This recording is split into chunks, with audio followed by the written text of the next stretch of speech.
The cycle of life and death begins and ends with Ganges, the holiest river of India. For decades it was ignored. The river that is worshipped is labelled as one of the most populated water bodies in the world. Finally, now it has the attention of the Prime Minister.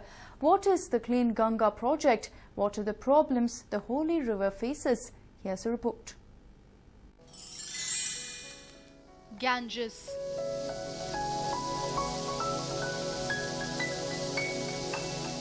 It's more than just a river.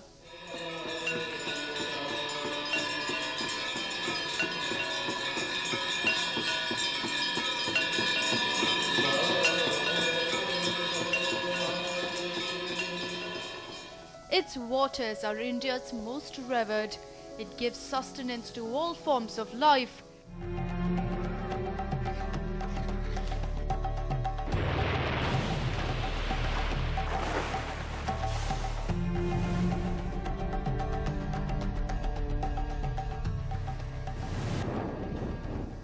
India's water goddess is a living, breathing entity, worshipped as she courses through the heart of India.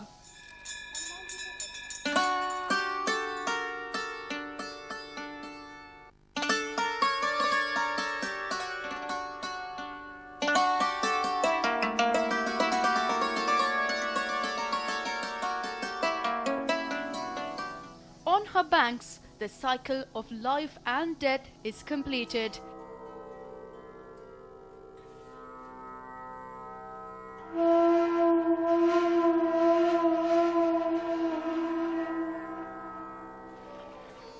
A life giver for more than 400 million people, this is the river Ganga.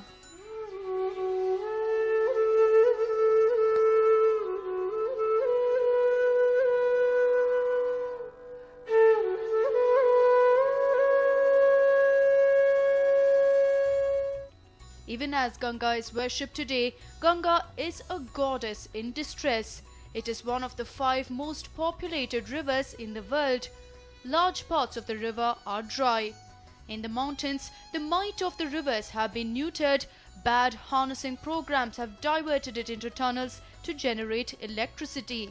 In the plains, sand is extracted from her banks. A cocktail of sludge and toxic chemicals is dumped into her. Even the last leg of her journey is checkered with barrages.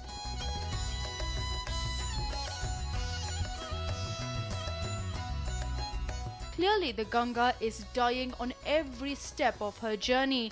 What will it take to save her?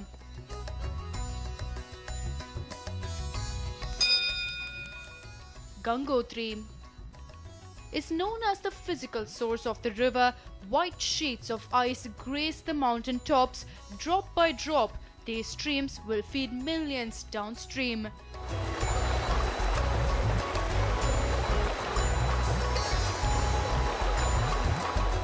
At the source, there are in fact 4 rivers that form what we call Ganga in the Garhwal Himalayas. Each river source is a site of a major temple, and as per Hindu mythology, salvation is possible only with the darshan of these 4 temples.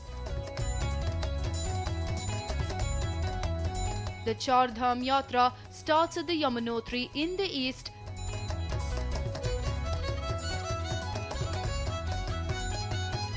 Then the Gangotri, revered as the shrines of the Yamuna and the Ganga, and then Kedarnath and Badrinath for the shrines, Mandakini and the Alaknanda.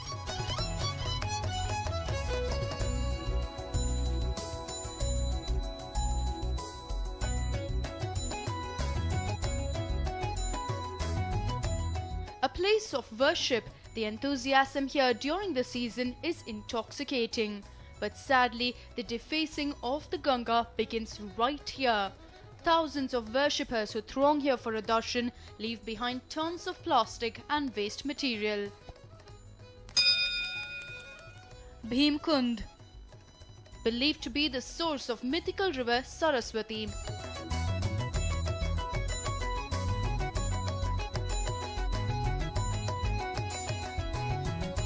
It is believed Bhim laid a huge rock for Draupadi to cross the river at this point. This is also the very same place where Ved Vyas is said to have written the Mahabharata. But unknown to the faithful, badly planned power plants aim to tame the gushing river. The rivers are said to be diverted into tunnels to generate power for a power-hungry nation. Bhimkund is only the beginning of Ganga's miseries.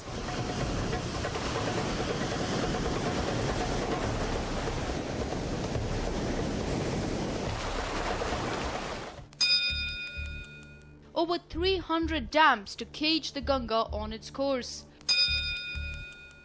Over 800 factories dump their waste in Ganga.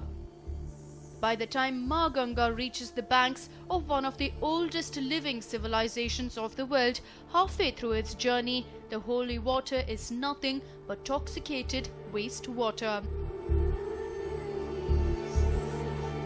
Indians and foreigners alike are drawn to its narrow, chaotic flow, to visit the multitude of temples and its famous ghats, where the dead are cremated and the living perform their toilet and the laundry is scrubbed.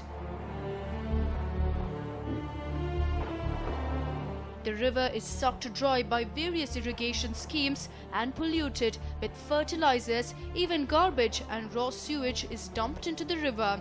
Upstream in the industrial city of Kanpur, some of the tanneries spew a mixture of acid, dye and heavy metal into the holy river. There is a treatment plant, and there have been several initiatives before that which tried to clean the Ganges. But as history would have it, all these initiatives have died down. Well, what a waste of a beautiful resource. It's a miracle that people and other forms of life that call the banks of Ganges home have survived the pollution over the years. Our Prime Minister won the hearts of millions by taking an initiative for cleaning up the dirty river. It has just been a week since he swore in, but already a few plans are being put into action. पहले मैं सोच रहा था कि Bharatiya Janata party ने मुझे यहां भेजा है, फिर लगता है शायद मैं काशी जा रहा हूं, लेकिन आज यहां आने के बाद लगता है कि न मुझे किसी ने भेजा है, न मैं यहां आया हूं, मुझे तो मां गंगा ने बुलाया है। और एक बालक जैसे अपनी मां की गोद में वापस आता है, वैसी मैं अनुभूति कर रहा हूं। He had said he was summoned by the goddess Ganga herself to contest the elections. It became certain he has the blessings of Almighty after he won by a landslide victory.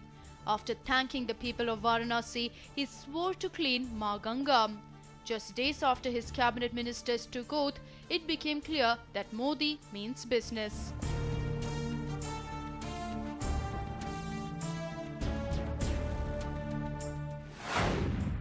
The Ganga Action Plan. The PM's dream project.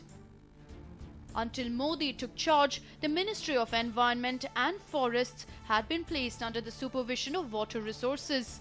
But now a dedicated minister for the big job. Minister Uma Bharti is in charge of the Ganga mission.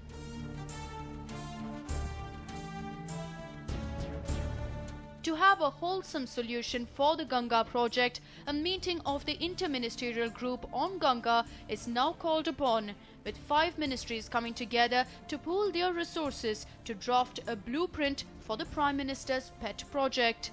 The representatives of environment, power, tourism and shipping, besides water resources, have taken part in the inaugural brainstorming session.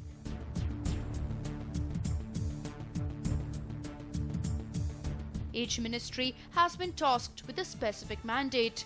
Tourism Minister Shripad Naik has been asked to explore and expedite a tourism plan covering the stretch of the river starting from Gangotri and running through Rishikesh, Haridwar and Varanasi.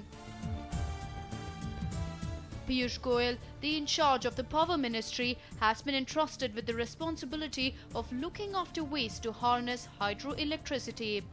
And well, the Environment Minister Prakash Javadekar too has been roped in and has been assigned with the task of cleaning the river. Mission Ganga will also see Nitin Gadkari, the Surface Transport and Shipping Minister, plan to set up a national waterway. Gadkari has been asked to prep a feasibility study on the proposed river route at the earliest. The entire project will be divided into segments for development in a time-bound manner. As promised, the Prime Minister will personally monitor the implementation of his dream project.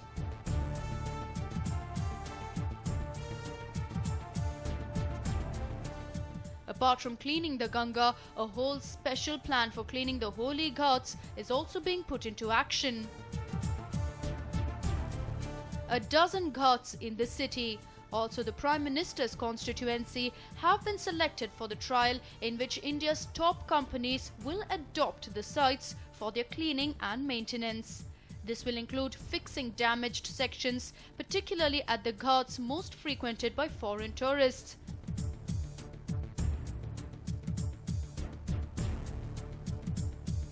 The Tata-run Taj Group has already confirmed its interest in the initiative.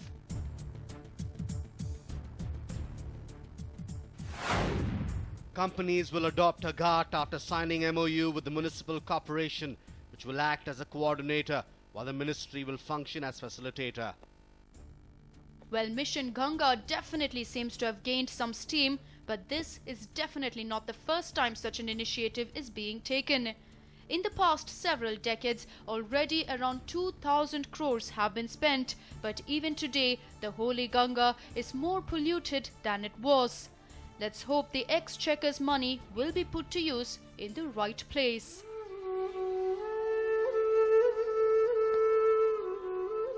A News9 report.